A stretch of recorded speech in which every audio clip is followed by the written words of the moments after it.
شیطان میاں بیوی کو بہت جلدی لڑا دیتا ہے۔ شیطان خوشگوار ازدواجی زندگی کو قطعاً پسند نہیں کرتا۔ وہ چاہتا ہے کہ میاں بیوی میں رنجش پیدا ہو اور ازدواجی تعلقات میں خرابی پیدا ہو جائے۔ وہ خاص طور پر خاوندوں کے دماغ میں فتور ڈالتا ہے، لہٰذا خاوند باہر دوستوں کے اندر گلاب کا پھول بنا رہتا ہے اور جب وہ گھر آتا ہے تو کریلا نیم چڑھا بن جاتا ہے۔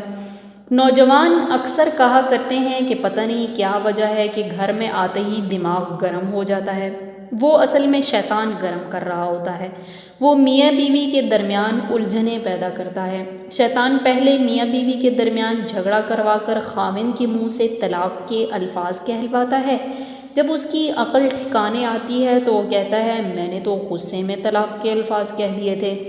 چنانچہ وہ بغیر کسی کو بتائے میاں بیوی کے طور پر آپس میں رہنا شروع کر دیں گے۔ وہ جتنا عرصہ اسی حال میں ایک دوسرے سے ملتے رہیں گے تب تک انہیں زنا کا گناہ ملتا رہے گا۔ اب دیکھیں کہ کتنا بڑا گناہ کروا دیا شیطان نے۔ ایسے کلیدی گناہ کرواتا ہے۔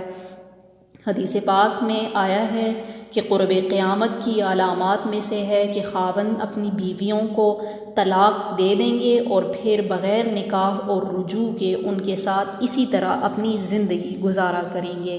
قارئین کرام، آپ سے درخواست ہے کہ اپنے غصے پر قابو رکھنا سیکھیں اور مجھے بھی اپنے دعائیہ الفاظ میں ضرور یاد رکھیں۔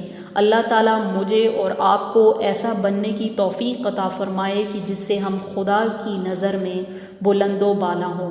السلام علیکم ورحمۃ اللہ وبرکاتہ۔